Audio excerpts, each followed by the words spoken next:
Good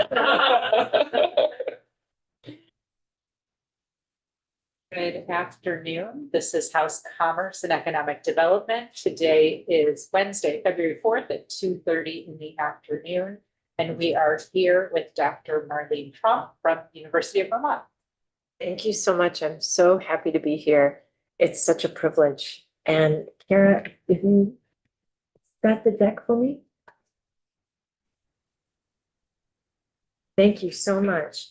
So I'm very pleased to be here today, and I'll try to talk quickly so I leave time for any questions anyone has. But I wanted to share my vision for the university under my leadership and the leadership of my team, and to talk to you a little bit about what we intend to do for Vermont and Vermonters. So next slide, please. So you probably know that we are your land grant university. Senator Justin Morrill from Vermont was the one who wrote the Land Grant Act. It was signed into law by Lincoln. But I bring that up at this time because it's been a while for us to reflect on the fact that that happened during the Civil War, when the country was being torn apart. And at that moment, the president and senator from Vermont said, we have to invest in education because it is the future of this country. And as we go through another very difficult period for our country, I am reminded of the power of what it means to be a land grant university and to make an impact in the state by educating its people. So this gives you just a snapshot of our enrollment. Next slide, please, Kara. And this gives you a snapshot of our academic offerings, which are broad and deep. So as a comprehensive research university, we cover everything from medical education, engineering, the humanities, social sciences, psychology, any field of study you can imagine. We have degrees from bachelor's to doctorate, and we also have certificates that allow people to upskill in their areas of research and study. Next slide. And I'm very proud of the way in which we serve Vermont at this time. We have nearly 4,000 Vermont students. 32% of those students are Pell eligible. Now, what that means is that they are, by federal standards, considered socioeconomically disadvantaged. And a Pell grant is free money that students don't have to repay, that the federal government feeds into students' educational opportunities. So it's not a loan. It's an investment the federal government makes in the future of education for the country. So 32% of our students are Pell eligible that are Vermonters. 18% are first gen like I was. And what we know about first generation students is that when they get access to an education, it truly changes their future and their family's future. I think very often about how different my son's future will be than what mine looked like when I was young. Next slide, please. And one of the things I am most proud of, and I just came away from a conference where I was with university presidents from all over the country. We have one of the most generous programs in the country for families that earn less than $100,000 a year. Students can come, Vermont students can come to UVM tuition free. They pay no tuition.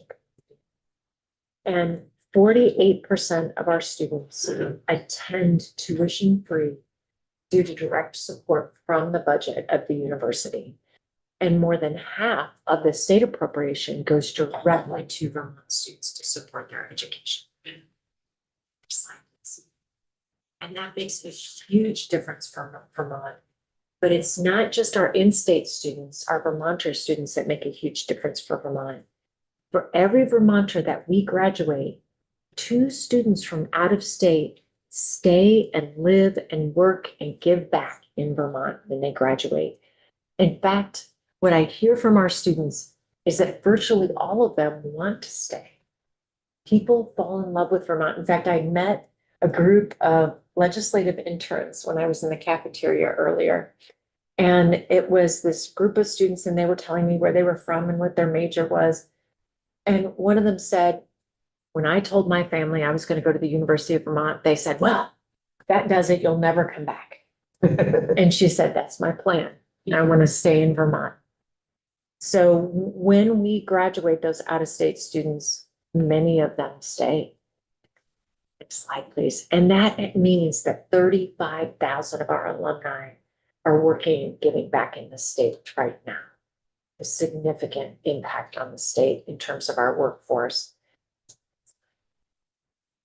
I'm very proud that we've recently achieved R1 designation. Now, this may not be a term that many people know.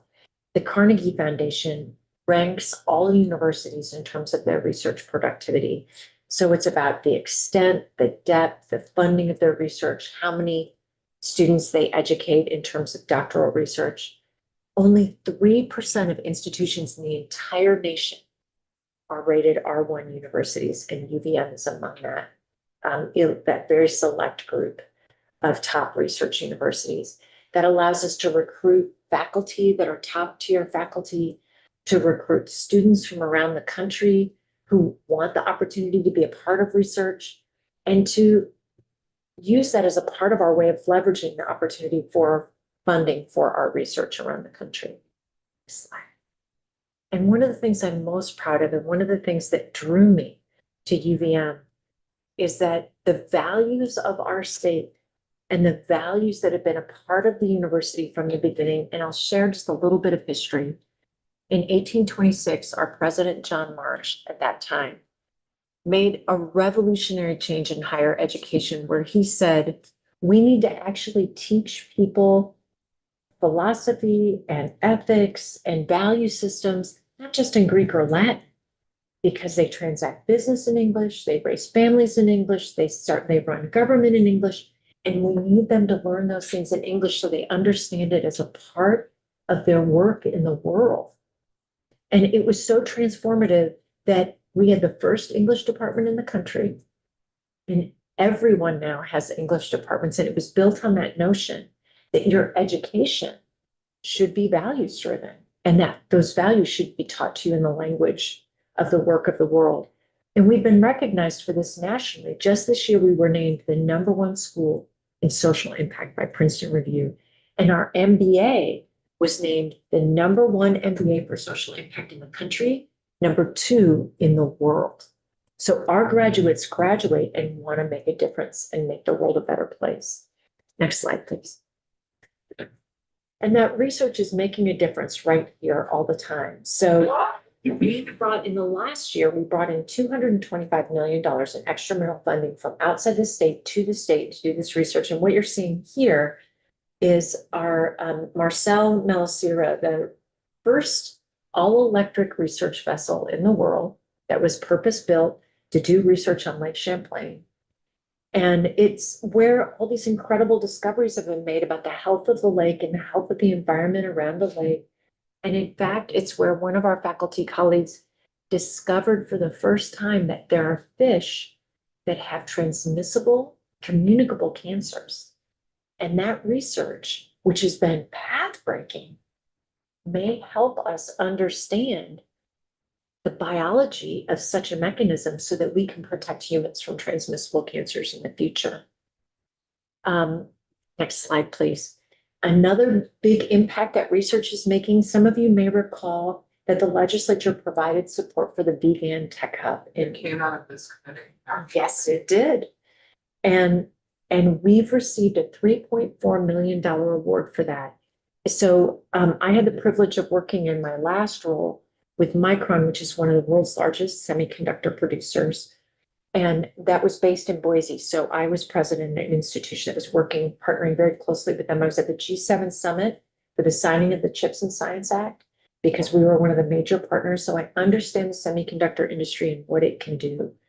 Basically, every piece of technology you own, and not just these kinds of things, but your microwave, your dishwasher, your refrigerator. The reason there was during the pandemic, it was so hard to get an appliance is because of the semiconductors. It was hard to get semiconductors through the supply chain at that time.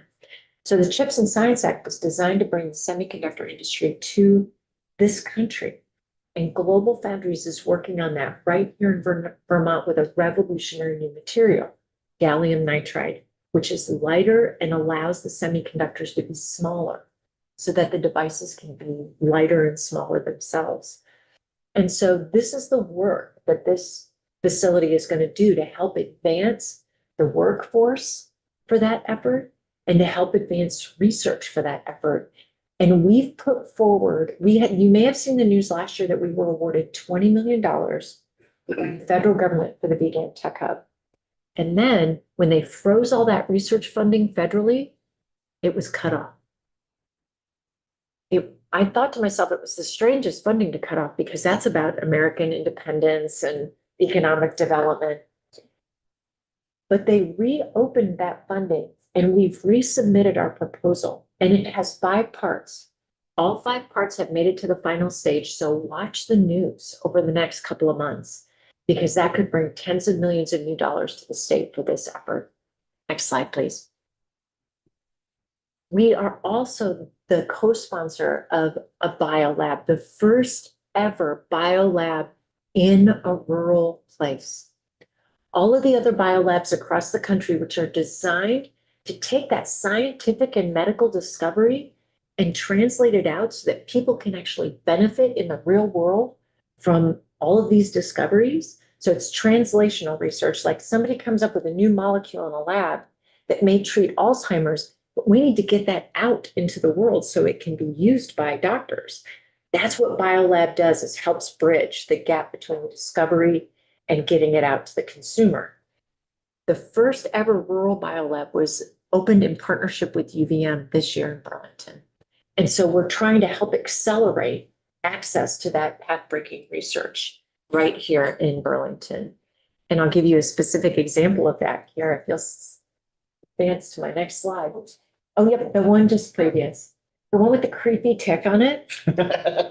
So Eyes are kind of creepy too. yes, it's a kind of a creepy image, but it gets you right to the issue, which is that we are actually working on a vaccine to prevent tick-borne illness. It would be transformative for people in Vermont and across the country. And this is the same research group, the same PI, the lead, who developed the RSV vaccine. And you may have heard of RSV. Sometimes people get flu and RSV and COVID vaccines.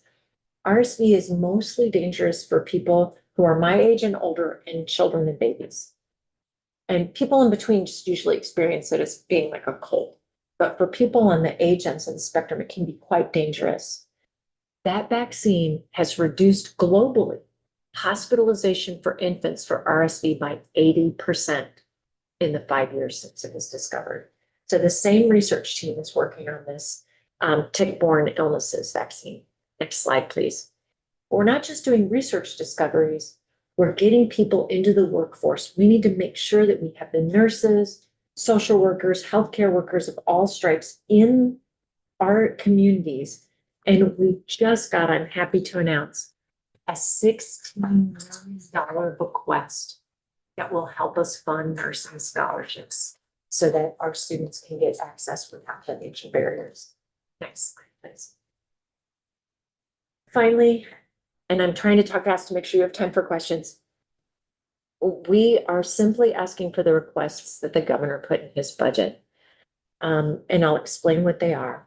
A 3% inflationary increase to the general fund, which would allow for us to maintain the need-based funding for Vermont students, to fund tuition discounting for Vermonters at our College of Medicine.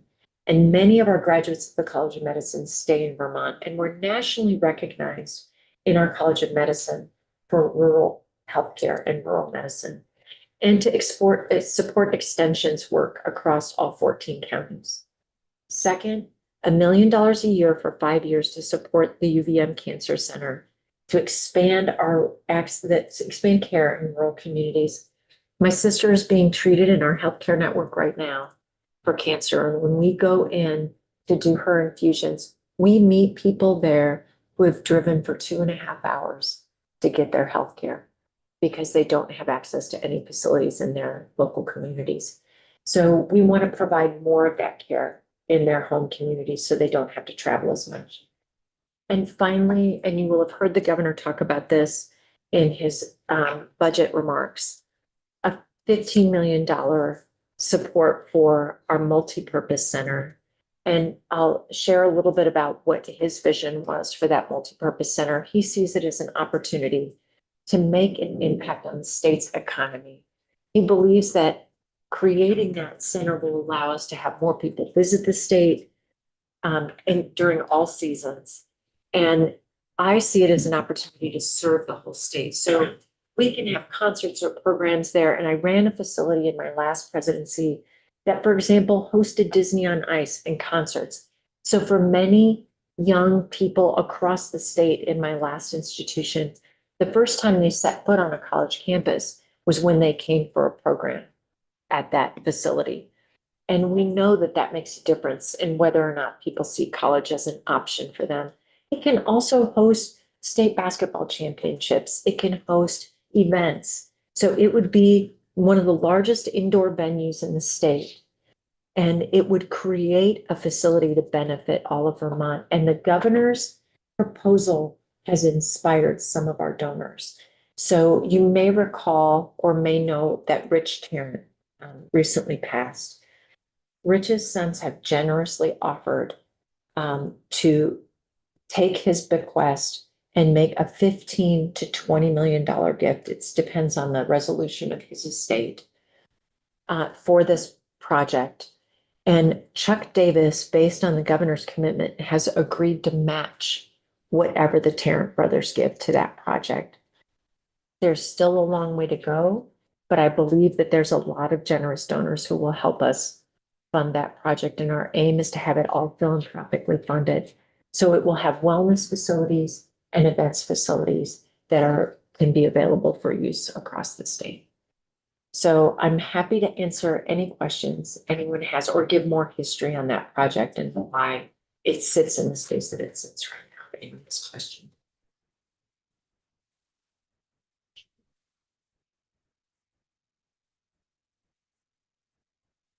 I would love to hear more about the conference center. When you say that it's going to be philanthropically funded, do you mean that the ongoing operating costs will be philanthropic plus, whatever ticket prices and earned revenue? Or is that just kind of the whole entire capital proposal, full build out is going to be private philanthropic? That's my hope, is that the whole build out would be philanthropic funding. And that will allow us to preserve our funding for academic buildings, our institutional bonding capacity for academic buildings. And so if we can, and I believe we have the philanthropic base to fund this project. In fact, there are some donors right now who won't give to universities unless it's to something like this.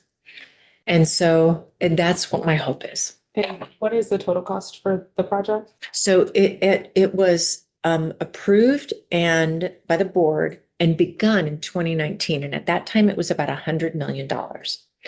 When the pandemic hit in 1920, the construction was halted per the governor's orders to stop construction across the state. In the time that the construction was halted, the cost escalated dramatically. So the money that was set aside for the project no longer covered the costs. So we had already spent about 70 million on the project and it was stalled and we couldn't proceed. And then the costs escalated so that $30 million gap is now a whole new $100 million. And so what we've seen with this commitment, if we receive the appropriation and then these two donors committed, that would get us to about 55 million. I have another donor who has made a soft commitment. He hasn't signed the paperwork yet, but he has said that he will give an additional 5.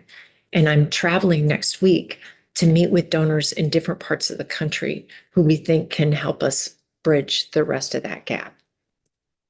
And my one last question. Yes, please. Has this been at all in conversation with the conference center that is being talked about in Burlington? Wendy, maybe you So- can.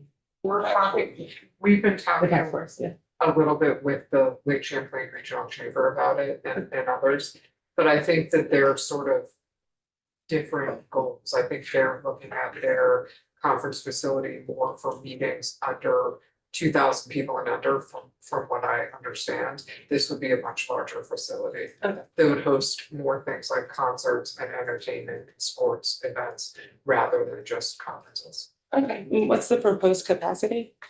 There'll be so there's, I don't know if you're familiar with the way the facility looks right now. I'm not, so. Okay, so there's a a basketball arena that's quite small. In fact, what I often say is it's the most beautiful high school gym in the state. It's, there's a basketball arena and there's a hockey arena. And the proposed change is a wellness center for students that'll have an array of wellness things, meditation, yoga, fitness, a variety of things. That's something our students have requested. And actually the student body president has told me that they've passed a resolution requesting we complete the facility.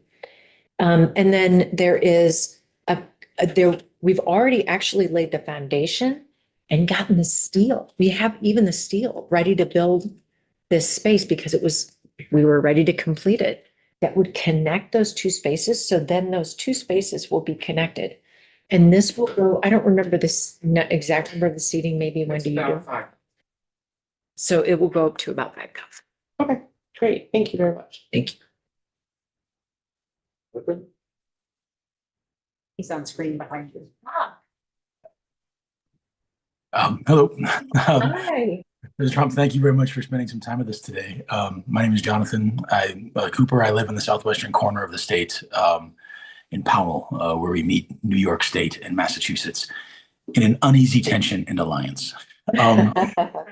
My question for you has to do with the point about the Larner College and the residency program.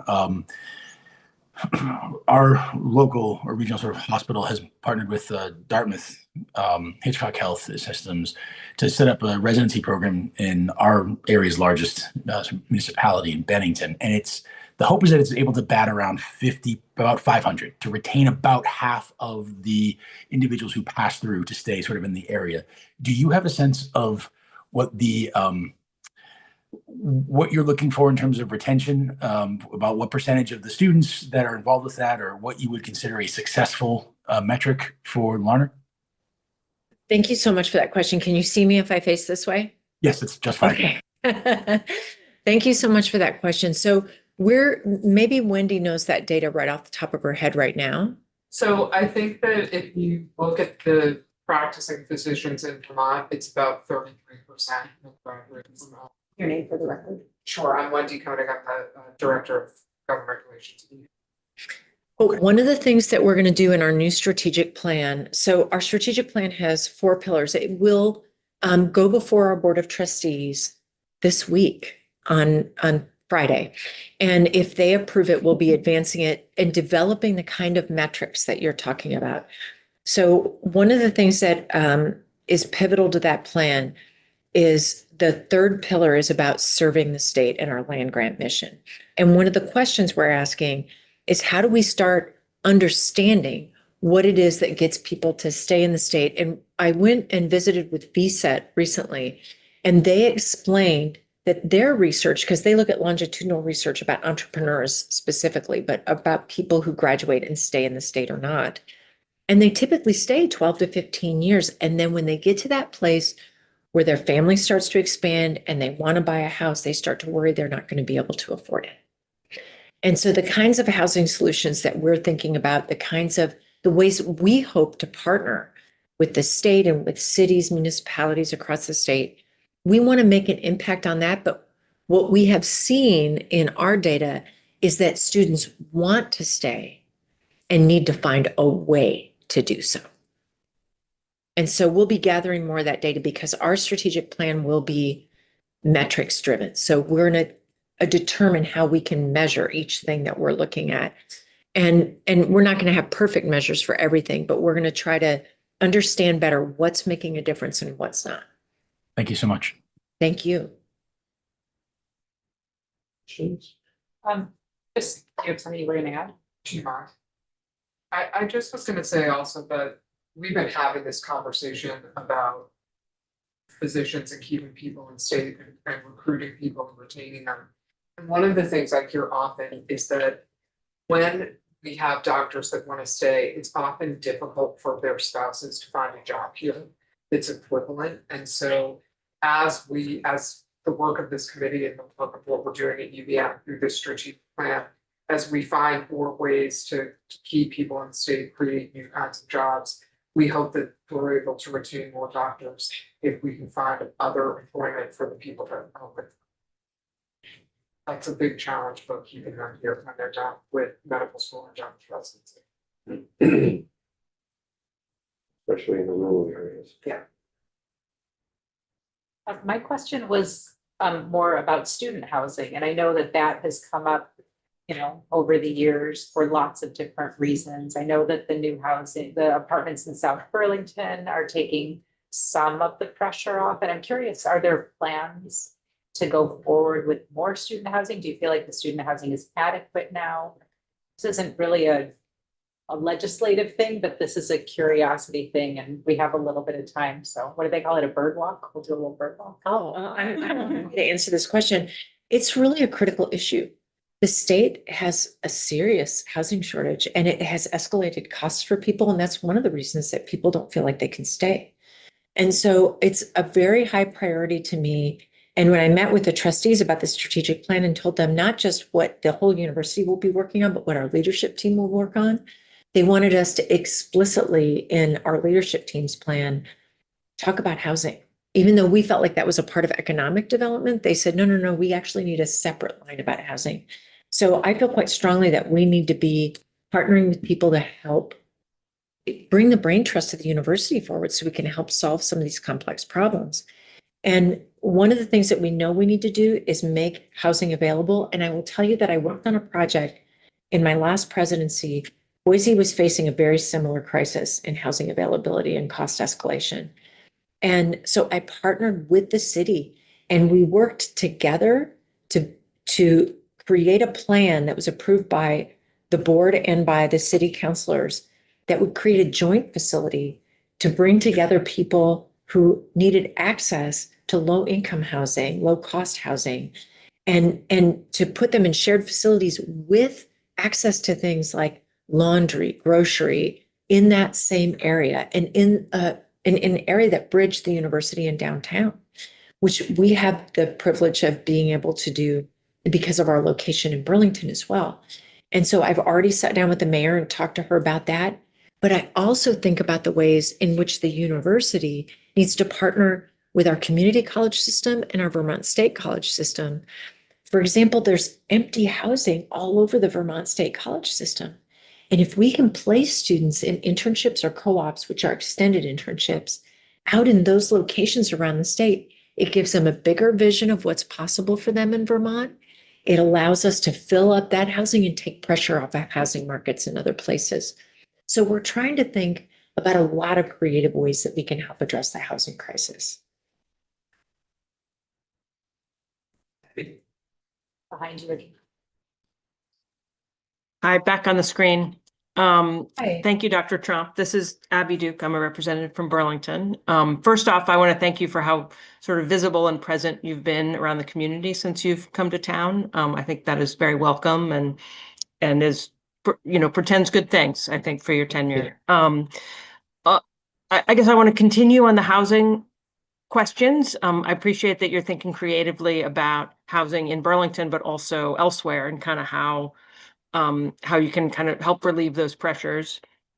And sort of connected to that is, what do you see in terms of enrollment at the college? Both do you see the strategic plan looking to increase enrollment? Kind of how is that tied to housing? And then I guess the secondary question is concerns about sort of demographic shifts. I mean, across the country, higher education is really in a such a competition for students. I have a high school senior myself right now, so we're getting a crash course on the higher education market. But I guess kind of talk to a little bit about the sort of competitive nature, what you see in terms of demographics and enrollment, and then I guess how that ties to housing. There's sort of three questions, I guess, embedded in that. But thank you.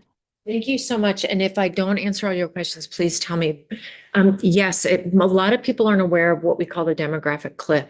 What that is that this class year of students that came into university are the last year where our population in K-12 was increasing. It declines here all the way down the system. So what that means is we're having fewer and fewer college systems or college students that will be, high school grads that will be in the pipeline available to be college students. And the place where that's most dramatic is in the Northeast. So we're experiencing the highest increase in that demographic cliff of any place in the country. So there will be increased competition for students across the country. Some places have already experienced that, and it's particularly regional publics. So think the Vermont State College System, and we've seen them experience that decline already. And we feel like we've hit the right population of students at UVM, and the stability in that number feels right to us. We want to be responsive to needs in the state, but we aren't striving to grow. And yes, the enrollment does have an impact on housing, but this is a phenomenon that's happening across the country, and a lot of people don't realize this. There's a housing crisis across the country, and it has affected everyone in essentially every place but the South, where there's been a lot of out-migration. So we're really seeing that everywhere, but we have to be very conscientious about that as we work on enrollment at the university and as we partner. And what we're trying to do with our enrollment at the university, we want more Vermonters to come to school. And we want students to choose us because they are values driven. And the research we have done has demonstrated that people do come to UVM because they want to be someplace that makes a positive impact in the world, and they want to make a positive impact in the world. So we want to find those students wherever they are, because we know they'll contribute and they'll be in alignment with the state when they arrive. So we're seeking to create messaging that's very clear about that, and to actually, we've had a lot of people telling stories about the university, but we've never had an overall communications strategy, a comprehensive communication strategy. So in the wake of our strategic plan, we're building a comprehensive communication strategy, and then from that, building a philanthropic campaign. So our plan is to find those young people that are a good fit for UVM and for Vermont, and get them here, and to get more Vermonters into school, and to partner with the state colleges and the community college system so that students find their right place, whether what they want to do is become an electrician or they want to become an engineer. We want to find the right place for them and help them get equipped for the future. And so we recognize the interplay of all these things. I talk about it often as a Rubik's Cube. You turn one side, it affects all the others. So we're thinking about these things in a really coordinated way so that we can plan for the future and help our state and our partners in government and industry and municipal government really think about how we can be a supporter for them in solving these problems.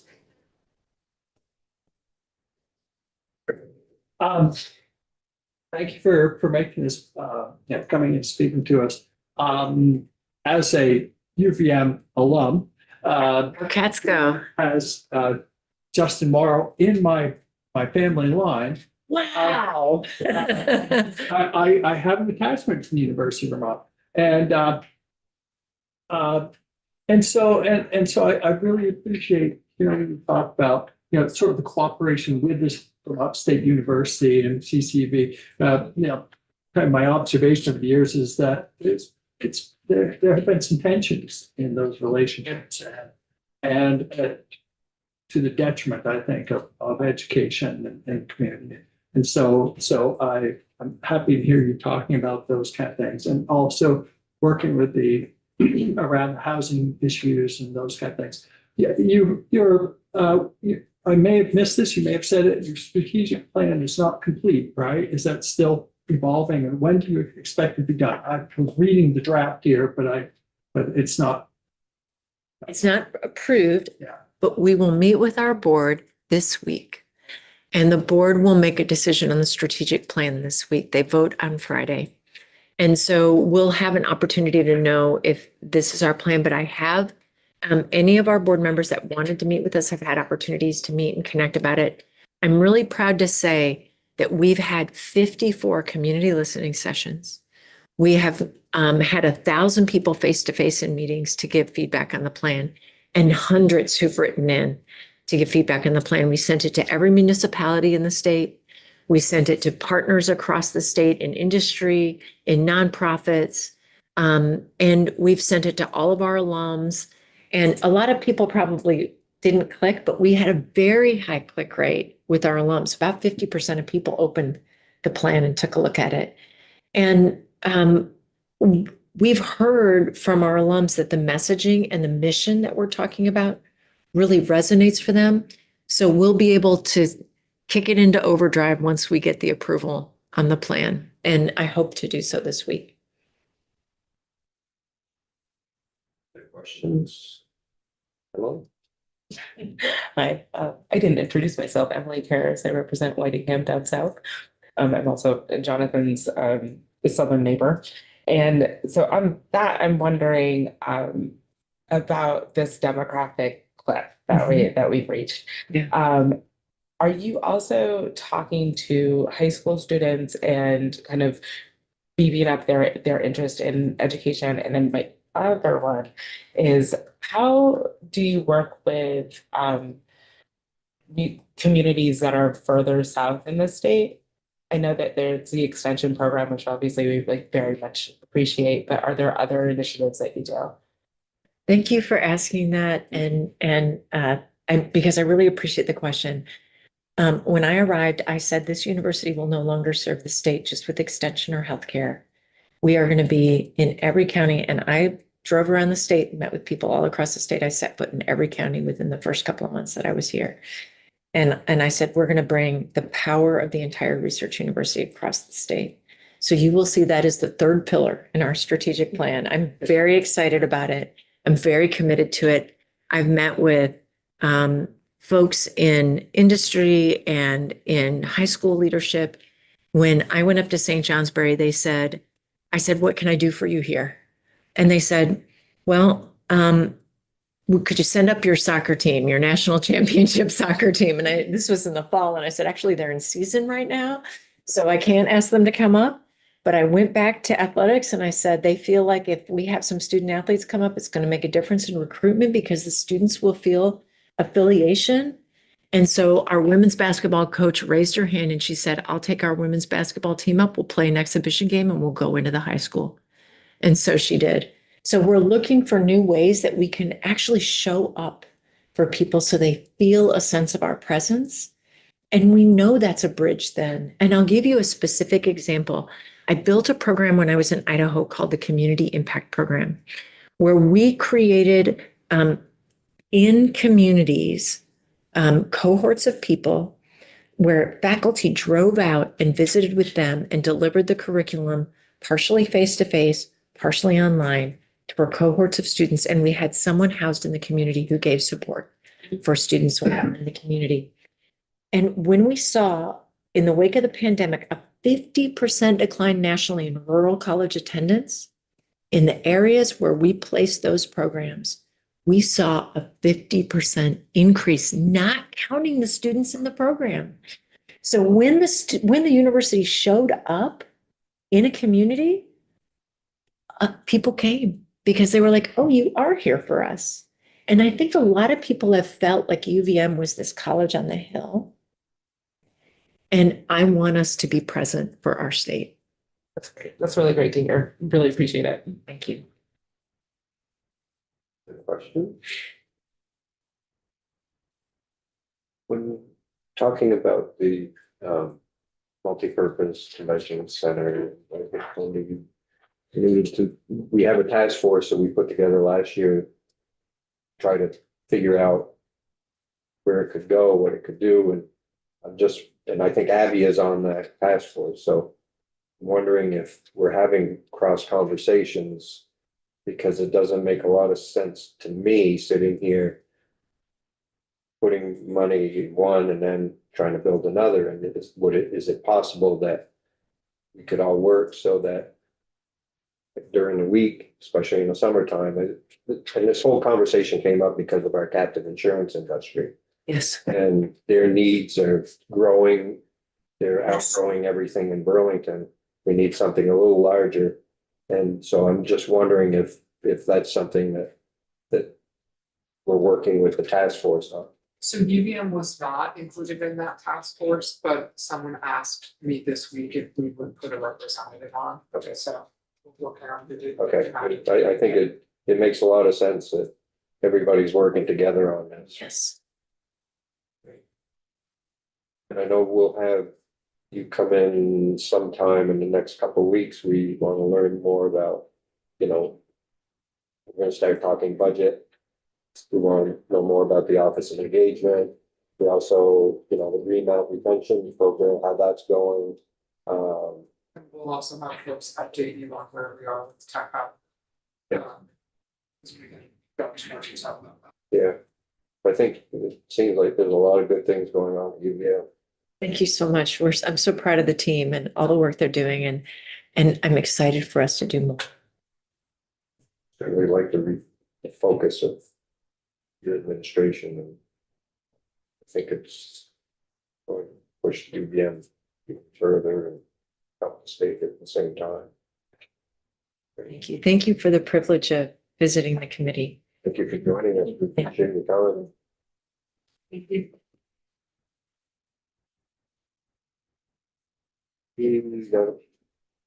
For today, we're on the floor at 3:30. Doesn't look like a long floor today. We're back here at 9. Tomorrow morning. So, tomorrow morning, we're gonna talk more about H639. See if we can get to a place where we could perhaps vote it out. We'll see. And then at 11 o'clock, we have the outdoor rec. That's a joint hearing with the Senate Economic Development. That's gonna be at the Pavilion Building. They've invited us for lunch after that. And then at 1, we're having 3 squares come in and chat with us, and then at 1:30, locomotion. Some of you may remember Richard Amore, he used to be with Department of Economic Development. He did the Better Places, yeah. And then at 2, we'll talk more about H385, take more testimony on that, so. And then I think we'll have, also at the same time, we'll have a look at the language on the